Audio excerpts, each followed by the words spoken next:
A blessed Wednesday night to all of us. Please join me in reading 1 Peter 1:3. Praise be to the God and Father of our Lord Jesus Christ. In His great mercy, He has given us new birth into a living hope through the resurrection of Jesus Christ from the dead.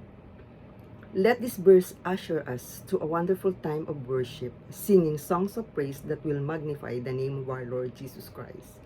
Our hope is in Him alone. He is our Savior and our Lord. And we continue to be grateful for the life we live now because of His great sacrifice. So tonight, let's pour our hearts and with enthusiasm, give our best worship to the one true King, our Lord Jesus Christ.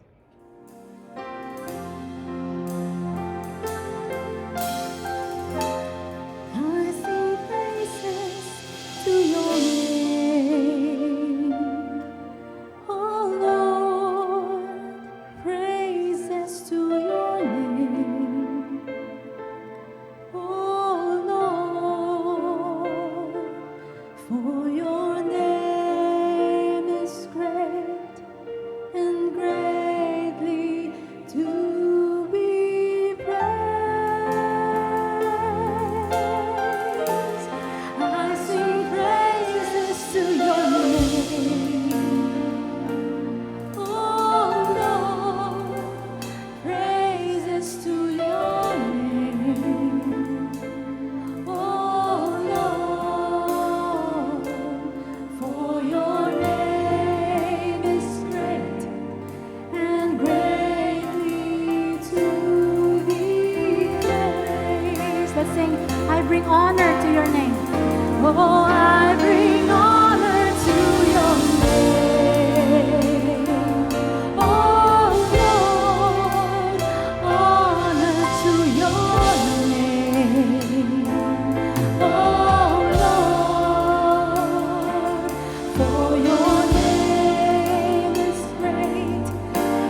Diyos na makapangyarihan sa lahat, patuloy ka naming pinupuri at pinasasalamatan sa mga biyayang patuloy mong pinagkaloob sa bawat isa.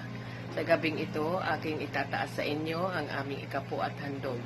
Basbasan mo nga po, Panginoon, ang ikapo at handog na ito upang magamit sa ikalalago ng iyong gawain. Salamat din po, Panginoon, sa bawat isa na nagbigay na may kagalakan. Patuloy mo nga pong kaming turuan na maging tapat sa gawain ito. Patuloy mo nga pong pagpalain ang aming mga negosyo at iba pang pinagkakakitaan. At huwag niyo pong pababayaan ang bawat isa na kinakapos at nangangailangan. Pagpalain mo, Lord, at iparanas ang kasaganaan. Salamat, Lord, in Jesus' name. Amen. Blessed evening po mga kapatid. Welcome po muli sa ating pong midweek gathering. At siyempre sa ating pong mga kasama ngayong gabi sa online service. At lalo-lalo po sa ating mga bisita, sa pong mapagpalang gabi po sa inyo pong lahat. Welcome to TLA Grace Christian Church. At kamusta po kayo? Nasa third week na po tayo ng New Year. January na ngayon sa 17. At nasa third week na rin po tayo ng ating new series na ang pamagat po ay Unless the Lord Builds. Unless the Lord Builds. Okay. Unless the Lord Builds. Ito po ay hango din sa ating pong series sa Book of Psalms 127. At ito po ay karugtong din po ng ating pong team sa taong ito ng The Lord's Assembly Grace Christian Church. Ang team po natin, maganda po ang team po natin.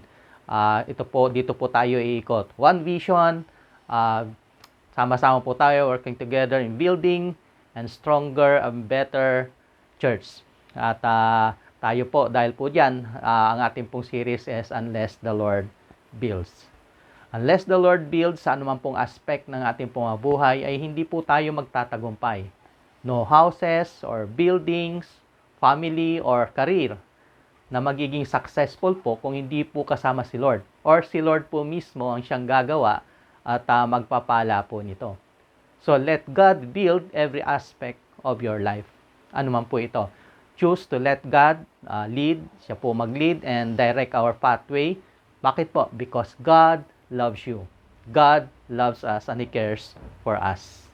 Kaya naman po yung kalalagayan po natin mga kapatid sa oras na ito, madami naman po tayo mga problema, suliranin, mga alalahanin. Bigay po natin kay Lord lahat ng yan. At hayaan po natin siyang mag-control. So, ang title po ng ating series, ng ating pong message ngayong gabi, Cast Your Cares. Cast Your Cares. Ibig sabihin, cast all your burdens, your troubles, your worries, anxieties, ano pa. Cast all your cares. Sabi niya, to God, because He cares for you. Kagaya na po ng sinasabi ng ating text ngayong gabi na matatagpuan po natin sa 1 Peter chapter 5 verse 7. Basahin nga po natin ito, sabay-sabay. 1 Peter 5 verse 7. Hango po sa New King James Version. Sabi dito, napakaikli lang po nito pero mayaman po ito sa mensahe. Sabi dito, casting all your care upon Him, for He cares for you. Sa New Living Translation, ito pong pagkakasabi, give all your worries and cares to God, for He cares about you. Ano pong ibig sabihin ng talata pong ito? Paano po natin ito gagawin? At bakit po natin po dapat gawin ito? Sasagutin po yan ng ating pong mensahe ngayong gabi sa pamamagitan ng salita ng Diyos. So, hilingin po natin yung kanyang gabay. Tayo po muna yung manalangin. Dakilang Diyos, maraming salamat sa gabing ito. Lord, pinupuri ka namin, pinasasalamatan, at sinasamba ka namin, Panginoon, sapagkat Ikaw ang Diyos na tapat, Ikaw ang Diyos na mabuti, at Ikaw ang Diyos na makapangyarihan sa lahat.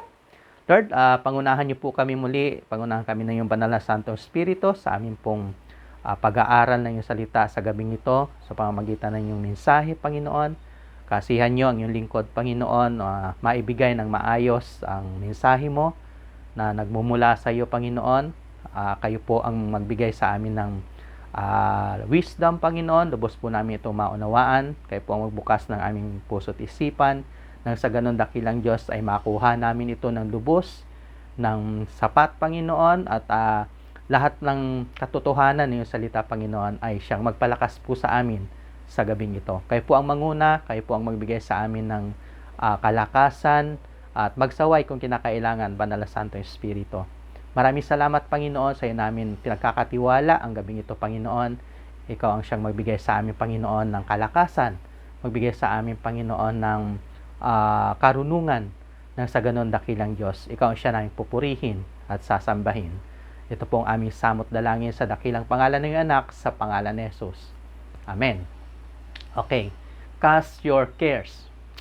So, maganda po yung title po natin, ano? Bakit po natin dapat ibigay yung ating mga cares o burdens, mga suliranin sa Panginoon? Because He loves you and He cares for you.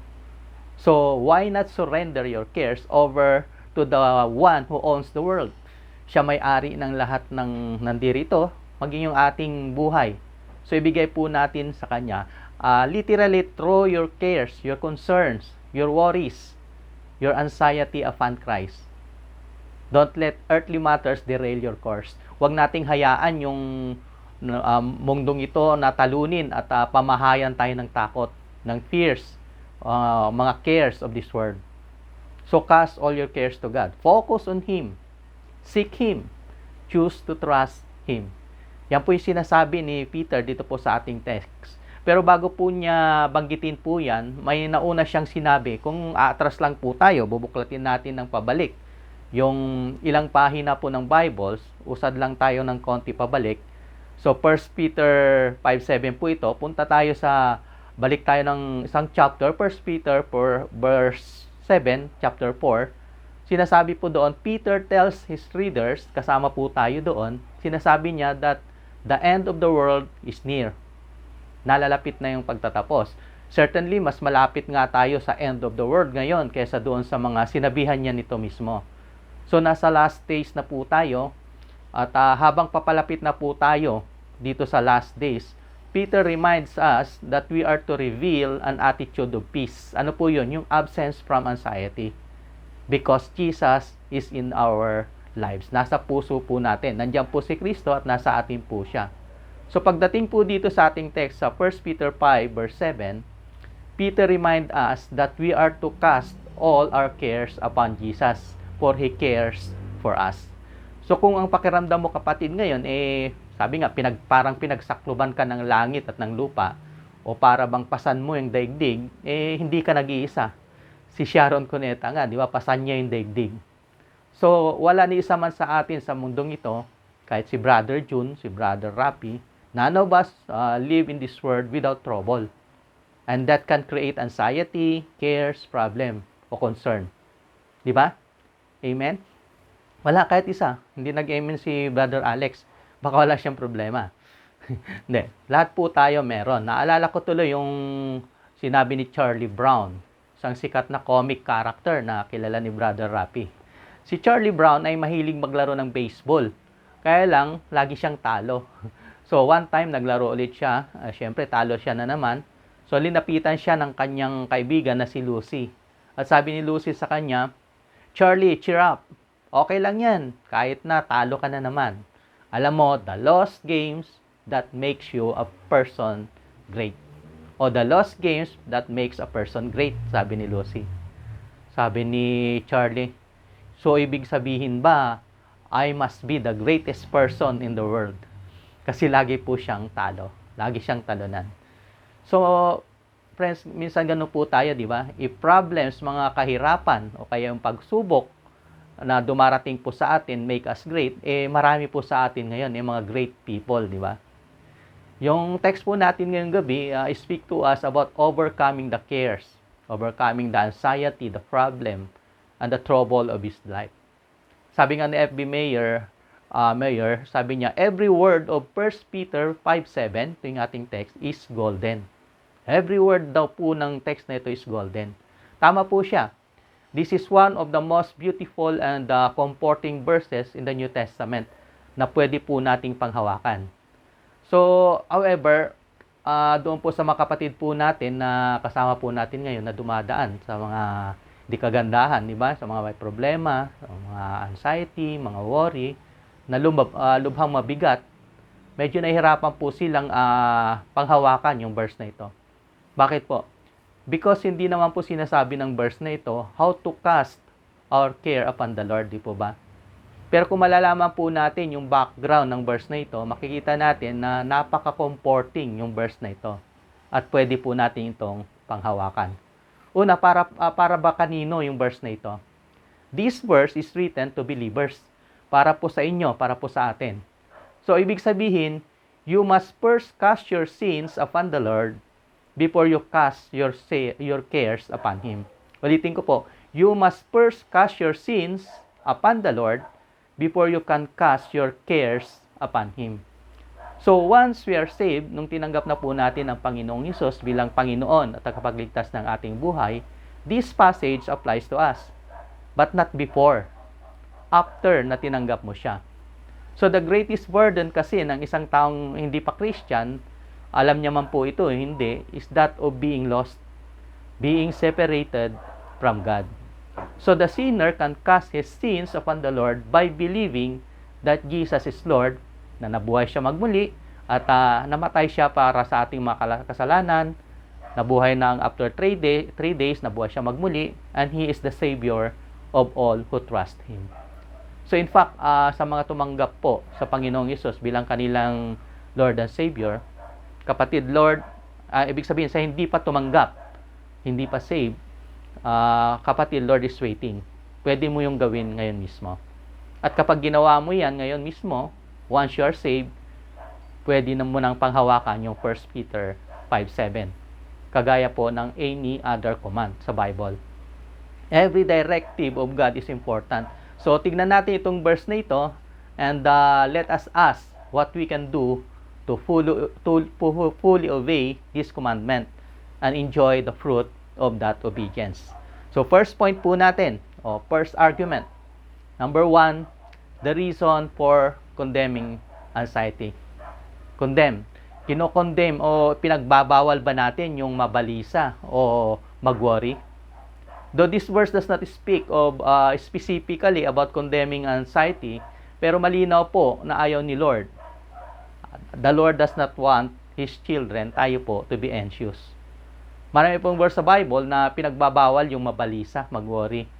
At isa pa sa pinaka-familiar po sa atin na paborito po natin at isa sa paborito natin at kabisado ng lahat, yung Philippians 4 verse 6, di ba? Do not be anxious for everything, o do not be anxious about anything. Now, bakit po ayaw ni Lord na mag-worry po tayo? Because 1, worry is sinful. Opo, worry is sinful. Kaya nga sinasabi ng ating text, give all as in lahat, give all your worries and cares to God.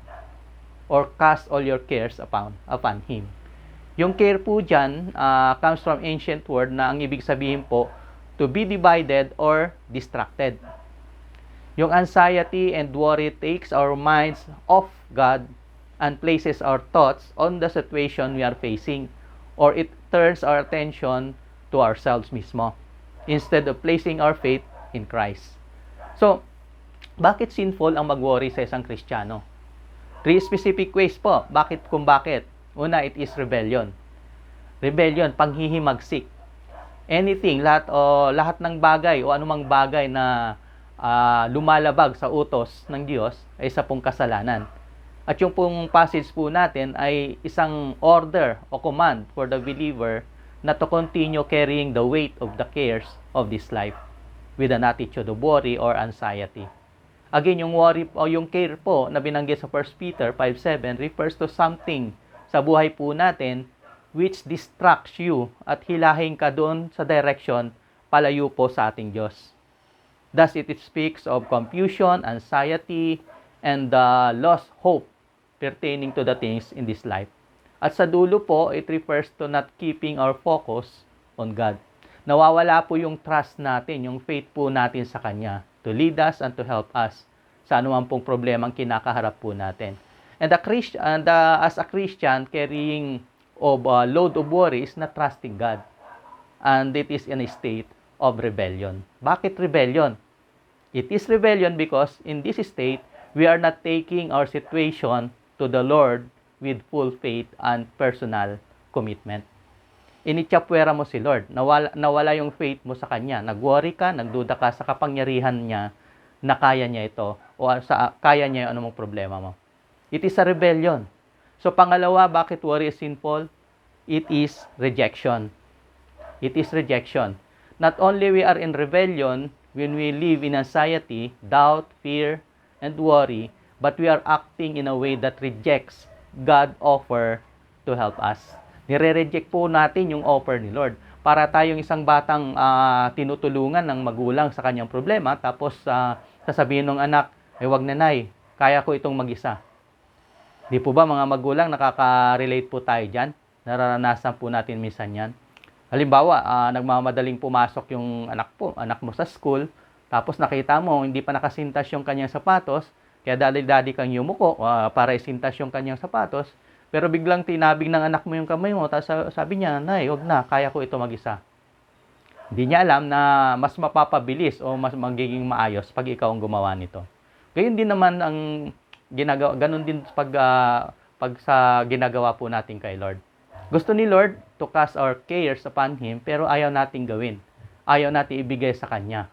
And we struggle with it ourselves. Pilit nating kinakaya o sinasarili natin. In doing so, we are rejecting His love, His will, and His power in our lives. Doon nasasaktan po natin si Lord. Nagkakasala po tayo. Si Jesus po kasi pinakita niya sa atin kung paano niya ibigay lahat dun sa kanyang amang nasa langit. Pinagkatiwala niya ang lahat ng kanyang sitwasyon nang namuhay po siya dito sa mundo. Nakita natin sa Garden of Gethsemane, di ba? Anong sabi niya? Not my will, but your will be done. He cast His care upon the Father. At pwede rin po nating gawin yon. In fact, dear Christian, wala pong pinakamabigat o pinakamasakit o pinakamasaklap na nararanasan po natin o naranasan na natin na hindi po naranasan ni Jesus. Kaya alam niya po lahat, all our cares, all our worries, our troubles. Kaya kung hindi po natin ito pagkakatiwala sa Kanya at ayaw natin tanggapin yung Kanyang tulong o ayaw natin tanggapin yung Kanyang salita, it is a rejection. Hindi lang po rebellion, hindi lang po rejection, it is, pangatlo, reservation. Ito ay isang pasubali. When we fail to cast our care upon Jesus, we are acting in reservation other than in full faith. When you are worried and anxious, parang kine-question mo kung kaya ba talaga ni Lord o ipagkakatiwala mo ba kay Lord talaga yung problema mo. In essence, we are reserving the right to take back control of our lives. Ako nagagawa ng paraan, parang ganon, rather than fully entrusting them to His will, to His power and His grace. May isang story nga po tungkol sa isang bata nung nagkaroon ng malakas na lindol. Nakita nila yung batang ito nakangiti lang, hindi nagpapanik, hindi natatakot, hindi nagwo-worry. Habang yung halos lahat takot na takot, nag-iiyakan, nagtatakbuhan. So nung humupa yung lindol, tinanong nila yung bata kung bakit hindi man lang siya nakaramdam ng takot at nakangiti pa nga siya habang lumilintol ng malakas. Sabi ng bata, hindi raw siya natakot at nakangiti lamang siya habang nararanasan yung malakas na lindol dahil nasaksihan niya ang kapangyarihan ng Diyos na kaya palang i-shake ng Panginoon yung buong mundo. At kung paanong kayang ugain ng Diyos yung buong mundo, kaya niya rin itong patigilin anumang oras o anumang panahon na gugustuhin niya. So yun po yung sagot ng bata, di ba? So yun po yung faith, yun yung trust. Friends, our God is big enough and powerful enough to meet all our needs and to give us peace, victory, and confidence when the world is shaking. Minsan kagaya ni Eddie na kapag may problema at grabe yung pagwo-worry, halos hindi siya makagalaw. Sabi nga ng kaibigan ni Eddie, sabi niya, may dalawang kamay ka naman Eddie, bakit hindi mo gamitin? Gumawa ka ng paraan kaysa mag-worry ka. Sabi ni Eddie, ginagamit ko nga yung dalawang kamay ko. Ito, tingnan mo, pinipiga ko, nanginginig. I'm ringing both of them. Sino ba si Eddie? Eddie, ikaw. O kaya ikaw, Eddie, ako mismo. Friends, Christians can never honor God when wringing their hands in worry rather than folding them and trusting in prayer. We are to trust our Lord without reservation and casting our cares upon Him. So we see that worry is simple, but not also, number 2, that worry is stressful. Worry is stressful. Sino po sa inyo yung hindi nakaranas ng stress? Wala, di ba? Lahat po tayo na-stress nung Christmas nga lang, di ba? Samot-sarong stress na naranasan ng iba po sa atin. Sa pamimili lamang ng regalo, di ba? At stress sa traffic, stress sa trabaho, sa school, sa anak, sa biyanan. Ba't kasama na naman yung biyanan, ano? So, life is stressful. At nadadagdagan lang ang stress mo kapag nagwo-worry ka. Or nagwo-worry ka, kaya na-stress ka. Dalawang klase po yung stress. Meron pong tinatawag na good stress at meron namang tinatawag na bad stress. Positive or negative. And we cannot fully appreciate the value of stress unless we have faith in God's love for us and His promises to us. Pag may faith po kasi tayo na kaya ni Lord yung lahat, positive yung dating ng stress sa atin. Alam kasi natin na doon tayo titibay kung ano man po yung problema ang ating nararanasan. Pero kapag nagwo-worry po tayo, lubha tayong nag-aalala, nawawala po ang faith natin. Nagiging negative po yung stress natin. Negative in our worship, negative in our health, negative sa ating pong relationship, and our witness. Kaya ito po yung naging tinatawag na sinful stress. Yung pong negative stress. At ang nagagawa po, alam niyo po yung nagagawa ng sinful stress. Una, sinful stress makes you weak and harms your body. Di ba kapag sobrang stress ka, nanghihina ka, nagkakasakit ka, kaya nga halos lahat ng malalang sakit, di ba, isa sa factor nito ay dahil sa stress. May isang story nga, naalala ko yung story ng isang businessman. Nagkaroon siya ng malaking problema, yung kanyang business na nalugi, nagka-problema siya sa pondo, sa BIR, sa custom, hanggang sa umabot na sa korte yung problema niya, nademanda siya. So nag-worry siya ng gusto. Hindi siya makatulog, na-stress, baka tuluyang magsara yung negosyo niya, hanggang sa nagkasakit po siya. Hanggang sa kinausap siya ng isa niyang kaibigan na isa pong attorney, na sinabi sa kanya, huwag siyang mag-alala, magpahinga lang siya, at siya nang bahala sa kaso niya. So nakampante yung businessman, nabawasan yung pagwo-worry niya, nabawasan yung stress niya, at nakakatulog na siya ng maayos. Hanggang sa bumalik na yung kanyang kalusugan. Kasi nawala na yung kanyang stress. Why? Because someone had taken the burden for him. Meron pong umako, meron pong sinandalan, meron po siyang sinandalan. At yan po yung sinasabi palagi at gustong gawin ni Jesus sa atin. If only we can trust Him, we will have victory. To do otherwise is to suffer harm in every area of our lives. And that is not God's will for us. Yun po yung nagagawa ng sinful stress. Pangalawang nagagawa ng sinful stress takes away your witness. Maganda po yung sabi ni Charles Spurgeon, isang magaling na preacher, kilala po natin siya. Sabi niya, kapag binabanggit daw po yung salitang heaven, dapat po nakasmile ka. Heaven. Ganun, ano? Kapag hell naman po, okay lang daw yung natural look mo. Kung ano yung natural look mo. Yung natural look po, yung natural look daw po kasi natin, hindi po maganda ang aura niyan kapag po nagwo-worry tayo. At hindi po tayo nagtatrust kay Lord, hindi po maganda yung aura niyan. Kaya a Christian without great faith in God when facing hardship is a poor and ineffective witness. Yan po yung sabi ni Charles Spurgeon. At sabi naman ni William Barclay, sampung magaling na manunulat, sabi niya, life is not out to break us, but to make us. Ang desire po kasi ni Lord is to use our troubles, to use our problems to build our faith. Di ba? Encourage our troubles hard and turn us into victors rather than the victims of this world. Alam niya kasi yung pinagdaraanan ng bawat sa po sa atin. And He doesn't desire to break one of His children to pieces. But He does often use hardships to build our spiritual muscles. Di ba? Lalong umaano po yung ating mga muscle dahil dyan sa mga spiritual hardship. Kaya nga kung wala kang problema ngayon, yun po yung pinakamalaking problema mo. Hindi po na-stretch yung muscles mo. Hindi po siya lumalaki. Ang mga yan kasi yung nagpapatibay po sa atin. So, wag lang po tayong mawala sa focus sa ating Panginoong Yesus. Jesus spoke of how the cares of this world can take our eyes off the blessings and provision of God. Nawawala yung focus po natin doon sa provision and blessing dahil po hindi po natin binibigay yung care sa ating Panginoon. Madalas yung mga cares na yan, yung mga anxiety na yan, yan yung nagpapalayo po sa atin kay God at sa kanyang salita.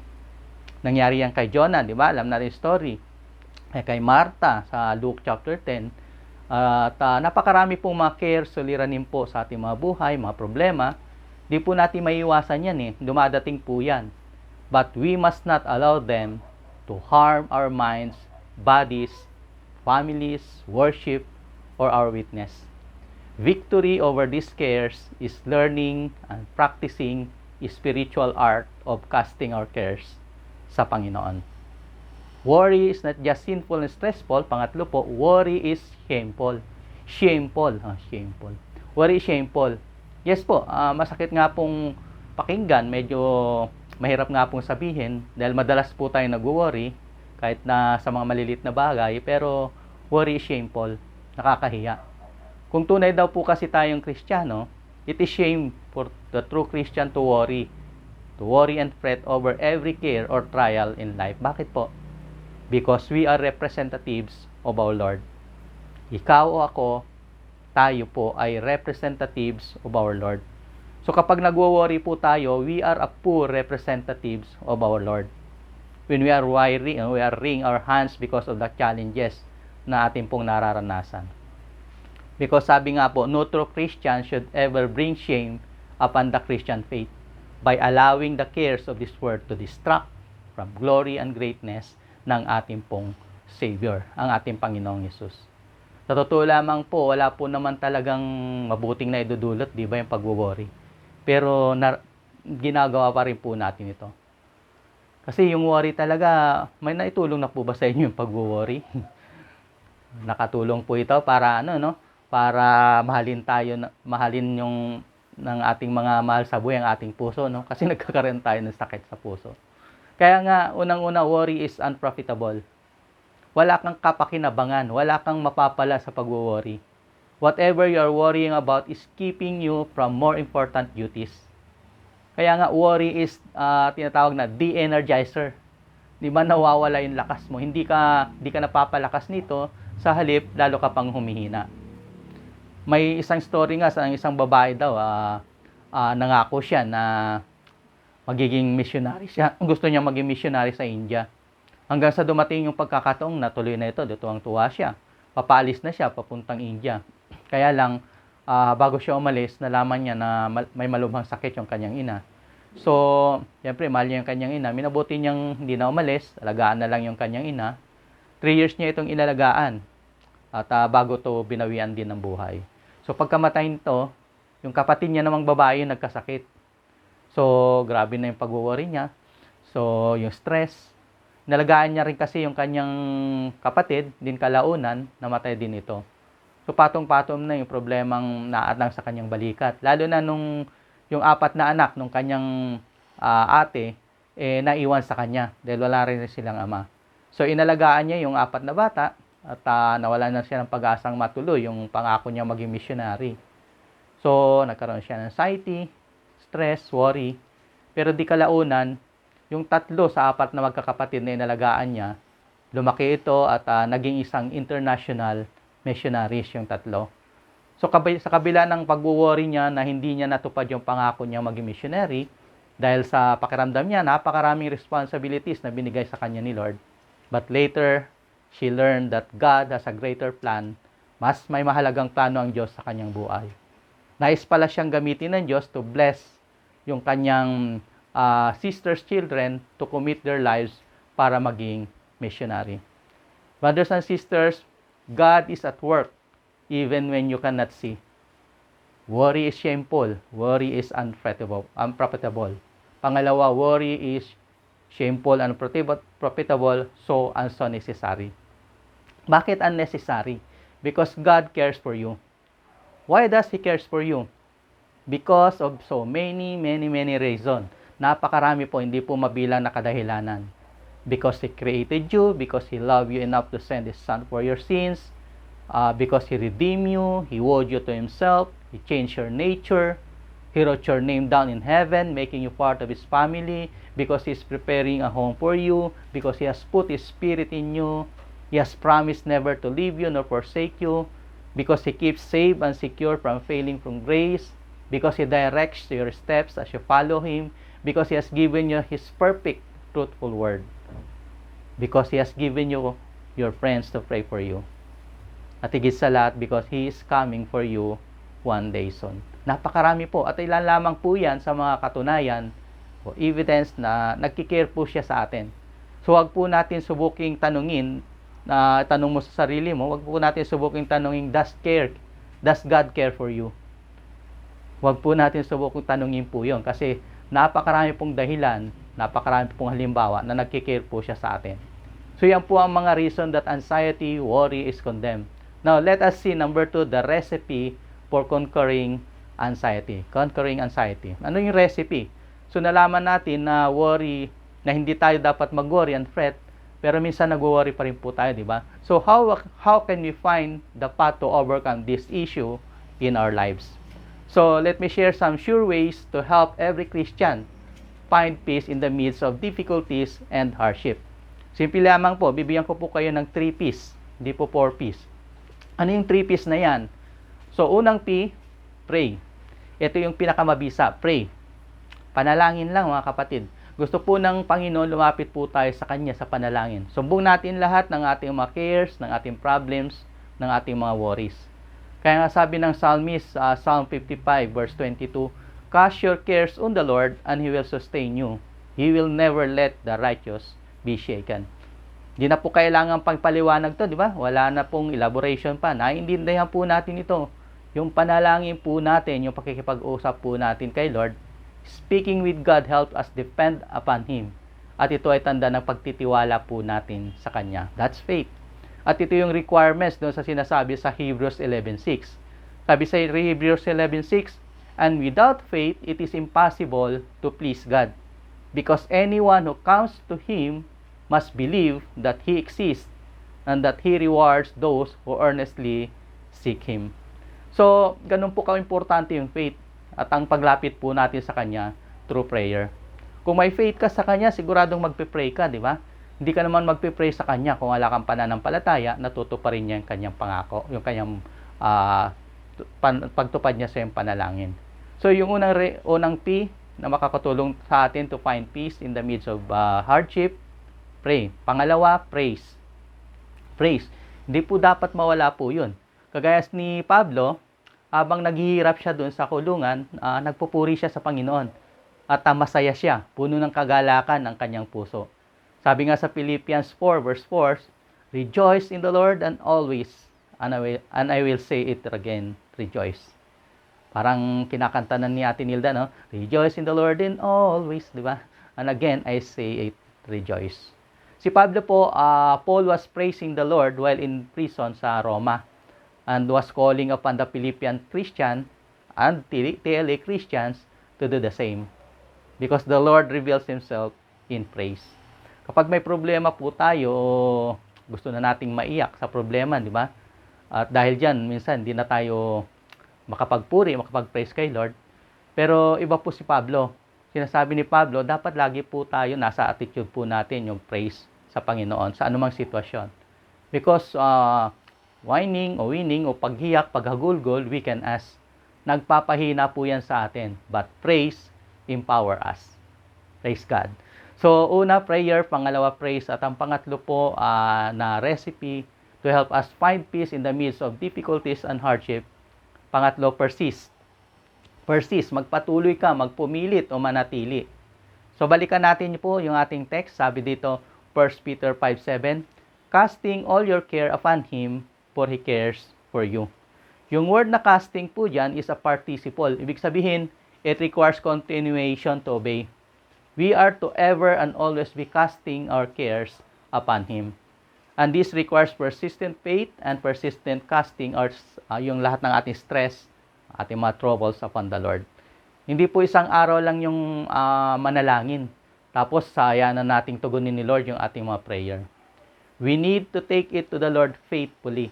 And He will give you peace faithfully. Yung mga hindi natin kaya, God can handle it. Alam natin, di ba, kaya niya lahat. So, para masunod po natin itong commandment sa 1 Peter 5:7, una po nating point, the reason for condemning anxiety. Pangalawang point po natin, the recipe for conquering anxiety. At pangatlo and last, the right time to conquer anxiety. Kuya Edgar, may right time pala para ma-conquer itong anxiety. Nga po, meron pong right time. Kasi kung masyadong malaki na ang problema, saka mo ito haharapin at saka mo ito hahanapan ng solusyon kapag malaki na, talagang malaki yung problema mo. So, when worries are small, that is the right time to deal with them. Kailangan sa umpisa pa lang, papausbong pa lang, o kaya papasibol pa lang. Kasi pag malaki na yung sunog, mahirap na pong apulahin. Ang worry po kasi para po yung disease. Kapag stage 4 po o stage 5 na yan, nahihirapan ka na. Pero syempre, kaya ni Lord ng lahat ng yan, di ba? Wala namang maliit, wala namang sakit, malalang sakit na hindi niya kayang pagalingin. Siya yung ating dakilang manggagamot. Pero ang issue po dito ay dapat hindi po natin pabayaang lumaki yung problema.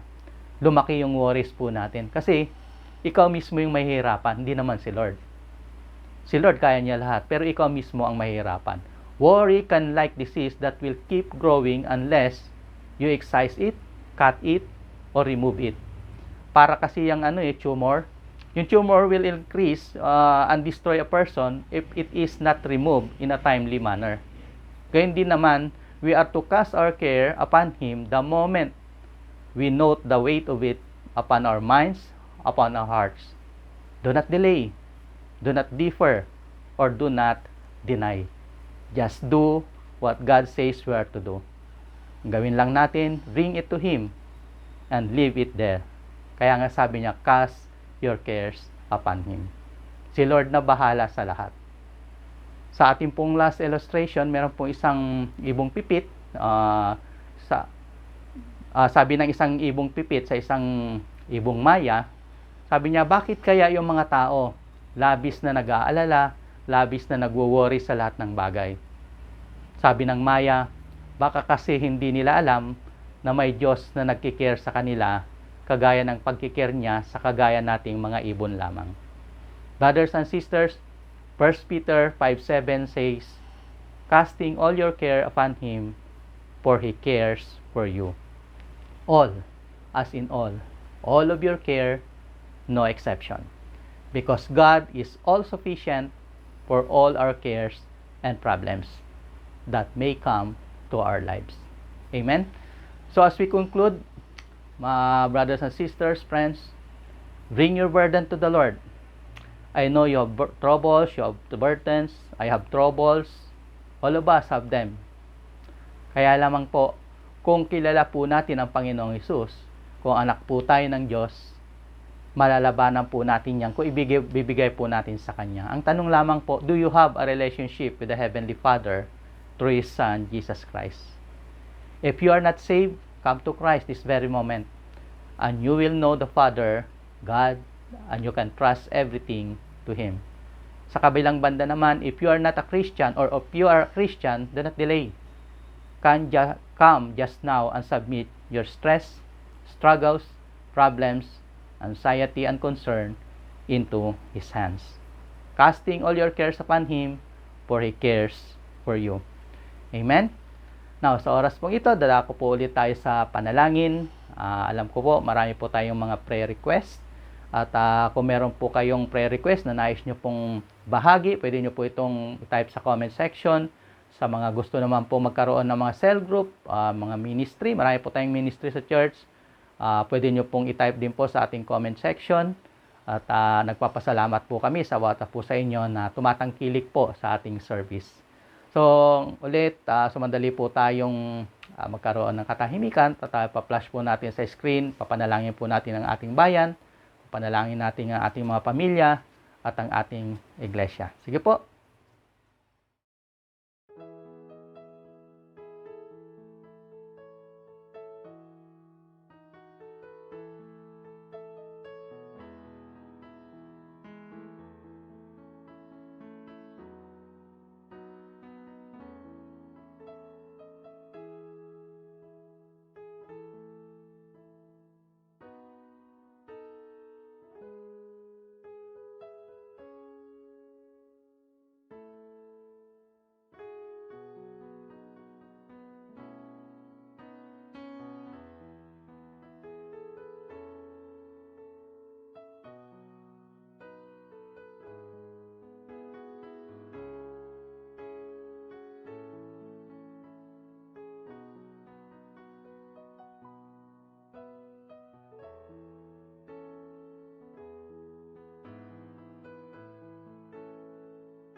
Hallelujah.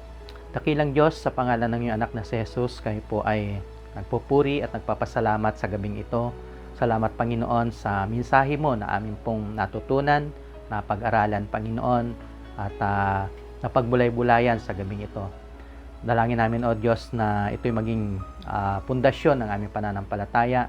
Ito ang maging sandigan namin sa aming pananampalataya sa pagharap namin, Panginoon, sa mga taong nagtatanong at sa mga taong naghihingi, Panginoon, ng gabay patungkol sa iyong salita. Dalangin namin, O Diyos, na patuloy kang manguna sa amin, patuloy kang magbigay ng wisdom, ng knowledge, Panginoon, ng discernment kung ano po ang aming ituturo at kung ano po yung mensahe na ninanais mo na ipabatid sa bawat sapo sa amin.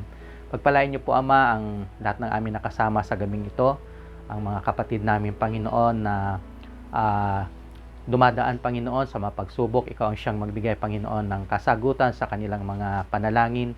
Ikaw ang siyang magbigay ng kagalingan sa mga kapatid naming may karamdaman, Panginoon. At ikaw ang magbigay ng kalakasan, Panginoon, sa mga kapatid namin nang hihina. Dakilang Diyos, patuloy pong pagpalain ang bawat pamilya ng The Lord Assembly Grace, Panginoon, Christian Church, na patuloy mo kami, Panginoon, na pagbuklorin, magbigyan ng unity, Panginoon, ng pagkakaisa, lalong-lalo na po sa bago naming series, maging sa bago naming team sa taong ito. Kayo po ang magbigay sa amin, Panginoon, at sumama sa bawat sapo sa amin, Panginoon, dahil kagaya ng sinabi ni Moses, hindi po kami tutuloy kung hindi niyo po kami sasamahan. Kaya aming dalangin, dakilang Diyos, pagpalain niyo po ang bawat kapatid namin, Panginoon, na mabigyan, Panginoon, ng wisdom. Nang sa ganun, Panginoon, ay aming matutunan yung ninanais niyo po na malaman na bawat sapo sa amin para po makarating kami doon, Panginoon, sa aming vision, Panginoon. Tulungan niyo po kami, Panginoon, na bigyan ng karunungan, lalo na yung aming mga leaders sa iglesyang ito, Panginoon, ang aming mga pastors. Kayo po ang manguna sa amin, Panginoon. Nang sa ganun, Panginoon, ay mailatag namin ng maayos at maisakatuparan, Panginoon, ang aming vision, ang aming team sa taong ito, Panginoon. Pagpalain niyo ang aming mga gawain, pagpalain niyo po, Panginoon, yung aming mga activities, Panginoon, lahat po ng aming gagawin, Panginoon, nang naaayon sa iyong banal na kalooban.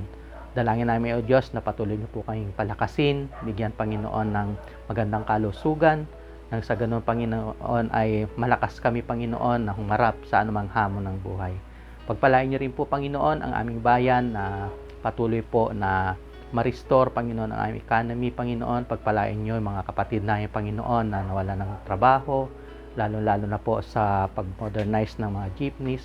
Dalangin namin, O Diyos, na ikaw ang siyang magbigay sa amin, Panginoon, ng opportunities na makahanap ng mapagkakitaan ng mga kapatid namin, Panginoon, na mawawalan ng trabaho, Panginoon, mga kapatid na yung mga drivers, Panginoon, na kaharap, Panginoon, sa hamon ng buhay, sa mapagsubok ng buhay. Ikaw siya magpalakas sa kanila. Bigyan niyo po sila ng other opportunities, Panginoon, na makasulong, Panginoon, sa suliraning ito, Panginoon. Pagpalain niyo rin po, Panginoon, ang aming Pangulo, maging kanyang mga gabinete. Ikaw ang siyang manguna sa kanila, Panginoon. Ikaw ang magbigay ng discernment kung ano po ang nararapat para sa bansang ito. Baguhin niyo po ang kanilang mga puso, Panginoon, at hayaan niyo, dakilang Diyos, na patuloy silang tumawag sa iyo.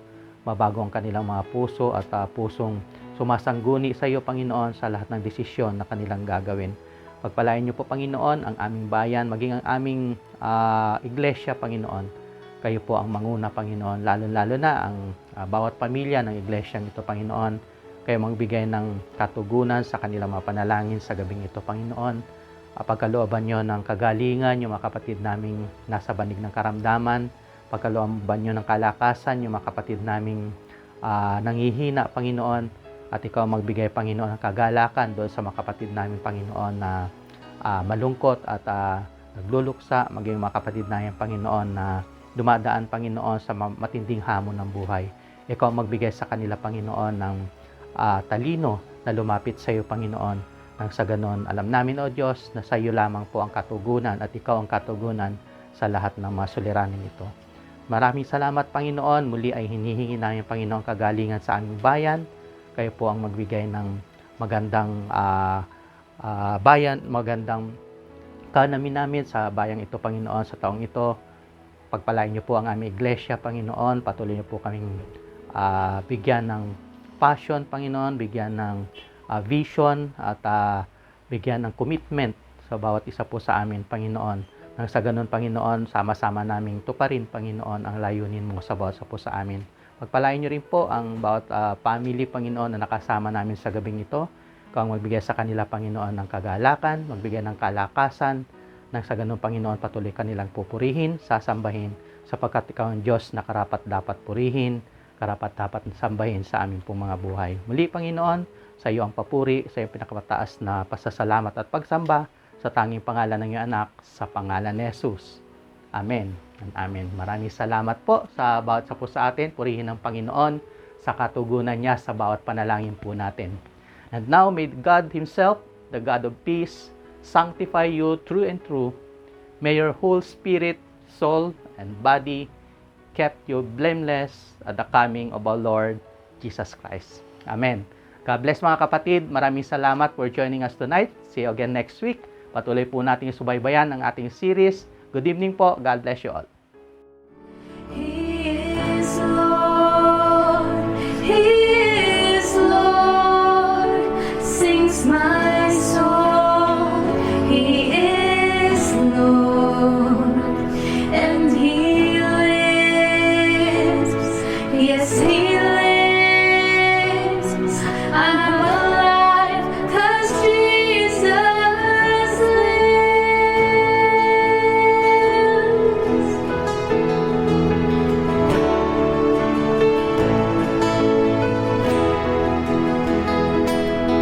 Desire